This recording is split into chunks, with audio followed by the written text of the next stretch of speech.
What's up, everyone? This is the Montre Black. Today we're gonna react to a death battle: Skyrim versus Dark Souls. Let's watch. This episode of Death Battle is sponsored by Brandon Yates. That's right, our Brandon Yates.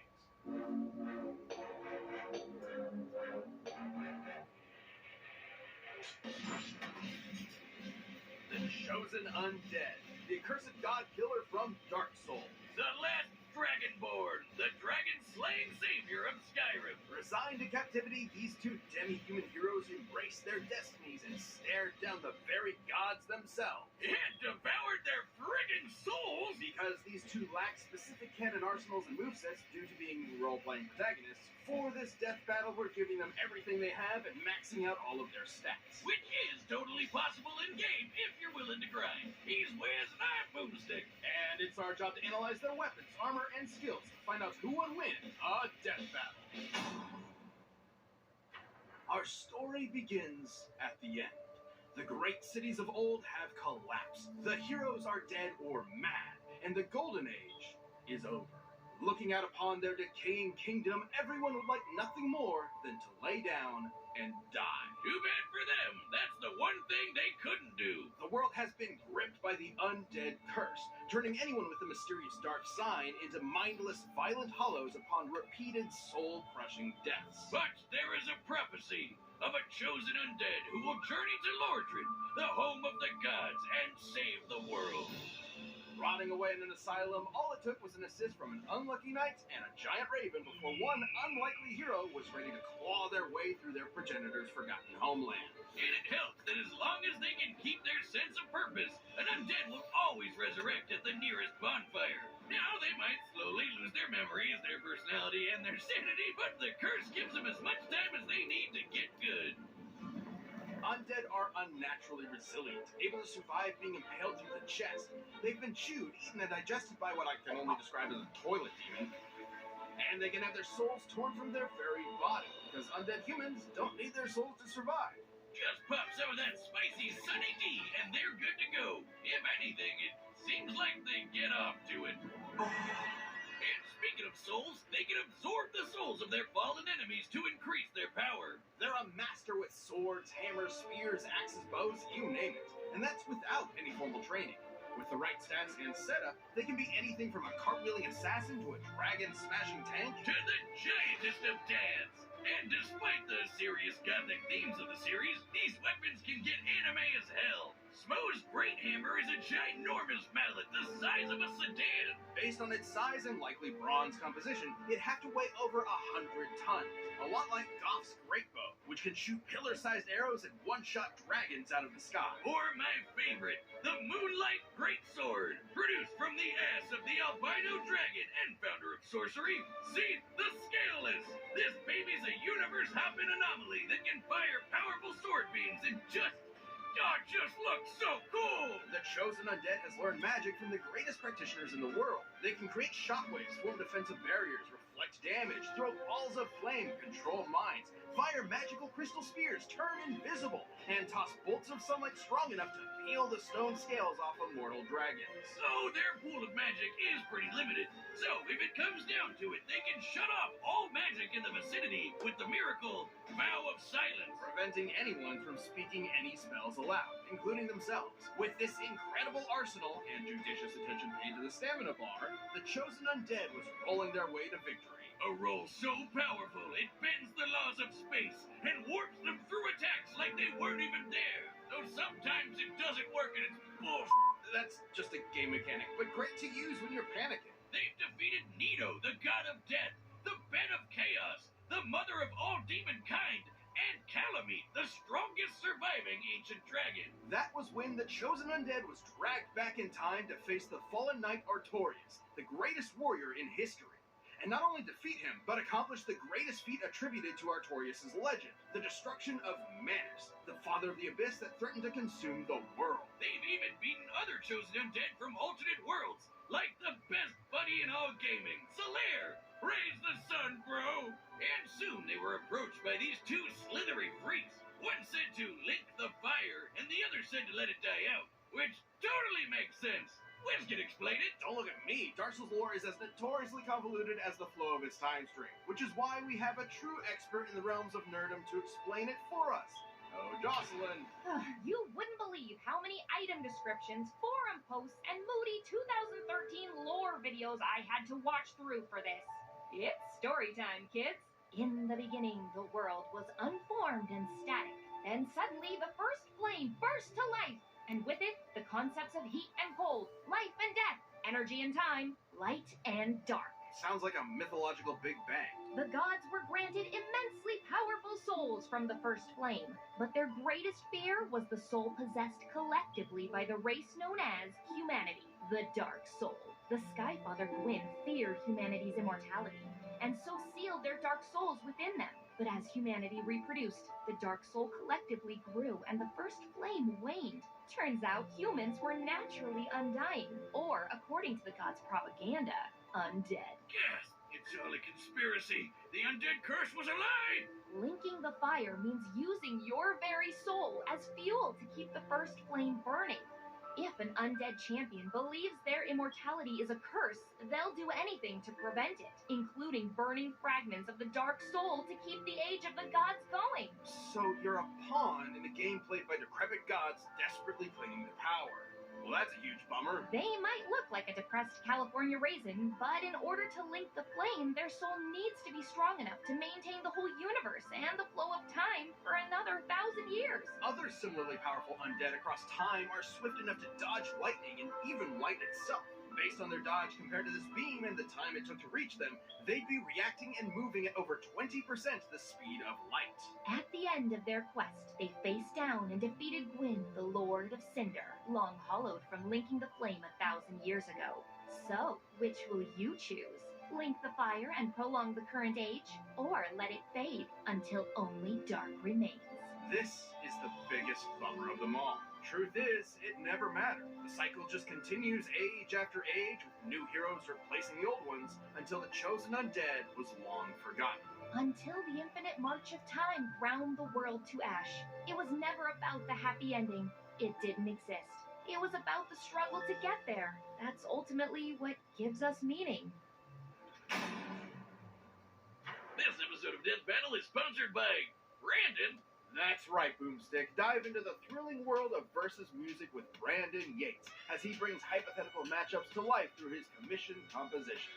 Brandon is one of the composers behind Death Battle, bringing us the incredible, show-stopping songs you know and love. Seriously, we love this guy. Hollow Dreams, Princes of Pride, Hedge of Tomorrow, and some of our all-time greats. In fact, he composed the track for this very episode. We'd love it if you supported Brandon's work and enjoyed more of his music by subscribing to his channel and following him on Spotify. Ever had a matchup you just want to see on the show and you just wish you had the music track for it? Well, fans of Death Battle have been loving Brandon's music for years, all commissioned by fans like you. We're talking hundreds of commissioned songs, all for hypothetical episodes of Death Battle. Everything from hard rock to jazzy to electronic to orchestral choirs. And because Brandon is literally one of the main composers of this show, every track he makes sounds straight out of Death Battle itself. Love the music from Death Battle? Then don't wait. Subscribe to Brandon Yates' YouTube and follow him on Spotify right away. Hey, you're finally awake. Welcome to the frosty Viking paradise of Skyrim. Visit the quaint Nordic villages. Hike up to the throne of the world. Marvel at the beauty of Blackreach. Hey, what's that in the sky? Why, it's Macho Man Randy Savage. No, it's Thomas the Tank Engine. No, that is a dragon. But not just any mere drake. This is Alduin, the World Eater. And he's come to burn everything to a cinder. But fortunately for you, his path of destruction happened to interrupt your impending execution at the hands of those uppity Imperial pigs. That'll be the worst mistake this scaly monster would ever make. It wouldn't be long before you escaped the destruction of Helgen and defeated a dragon yourself. Then absorbed its freaking soul. That could only mean one thing. You are a being born with the blood and soul of a dragon in the body of a Nord, or elf, or Khajiit, or lizard dude, destined to battle Alduin and save the world. In their tongue, you are the Dovahkiin, Dragonborn. In their quest to rid Tamriel of Alduin's dragon army, the Dragonborn became a jack of all trades, master of all. They learn to be a master assassin with the Dark Brotherhood, a master sorcerer with the College of Winterhold, a master thief with the Nightingales, a master dragon hunter with the Blades, and a master good boy. Who's a good boy? That's a good boy. They even fought in the Skyrim Civil War on the side of the Imperial Legion, champions of order. You mean the Nordic War for Independence on the side of the Stormcloaks? Those elf-funded Nord supremacists? Better than those jackbooted Cyrodiil fascists? But what else could I expect from a monster who steals from innocent villagers by sticking buckets over their heads? They can put their skills to good use with an absolute glut of weaponry. Not just the usuals like daggers, swords, hammers, and axes, but also special weapons given to them by the Daedric princes. They're basically crazy powerful gods from the plane of existence called Oblivion. From that wascally wabbit Sheogorath, the Dragonborn received the Wabbajack, a staff that casts a completely random spell on its target, from disintegrating them to healing them to turning them into a chicken. From Meridia, they received the Dawnbreaker, a holy sword made for burning the undead to ash. That's similar to Oriel's bow, which can shoot fiery arrows that can blot out the sun. To cover the distance between the Earth and the Sun in about 2 seconds, the arrow would have to be moving at over 250 times the speed of light. Except this isn't Earth and the Sun. This is the planet Nirn, and that's Magnus. According to the Elder Scrolls lore master Michael Kirkbride and his in-universe text cosmology, when you look up at the Sun, you're actually looking into a dimension of pure magic. Confused yet? I am. Exact measurements here are difficult to make, but if anything, the distance should be much greater. Speaking of magic bullshit, the Dragonborn can heal themselves, cast wards and destructive elemental spells, control minds, conjure weapons, and summon lesser Daedra to help them out in a scrap. They're an especially powerful mage because their mana recovers itself automatically over time. They'll never truly run out of firepower. But as a Dovahkiin, the ability they're most famous for is the Thum, or shout. By speaking the words of the dragon language, they can manifest their will into reality. Like with the classic Uzroda!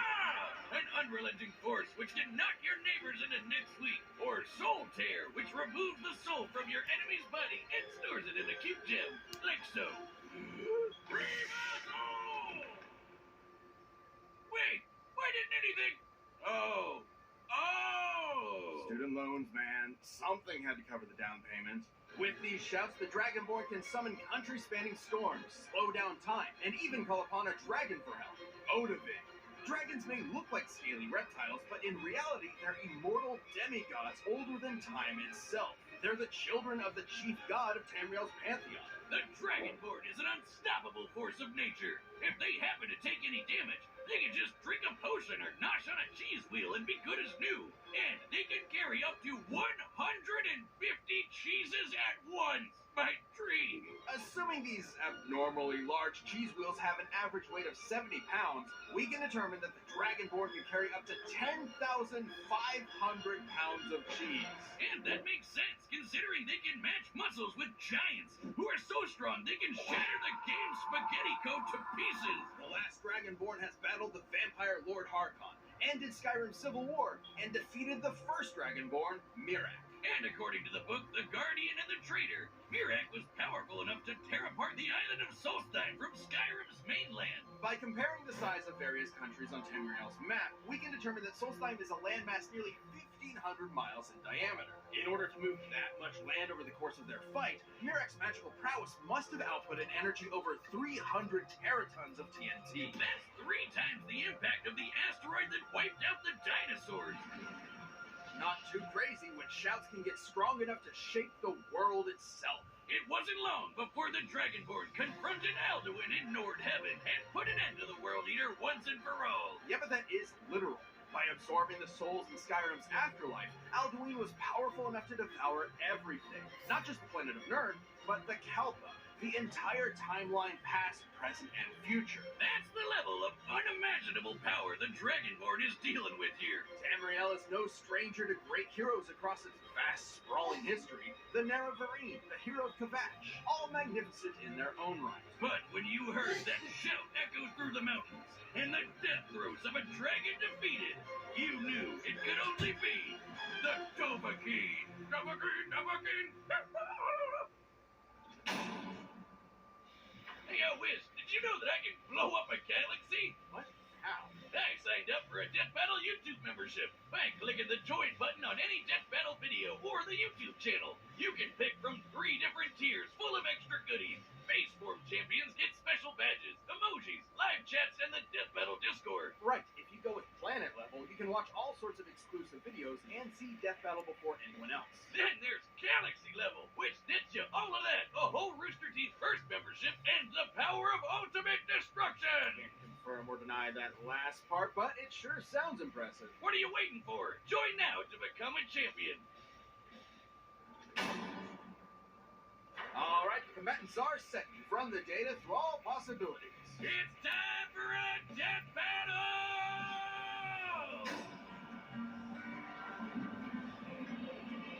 Go and stop this fool who would let the flame burn the age of humans to ashes. The agents of dark will do anything to snuff out the light. Save us. Children,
let true dark be cast upon the world. Our Lord hath returned.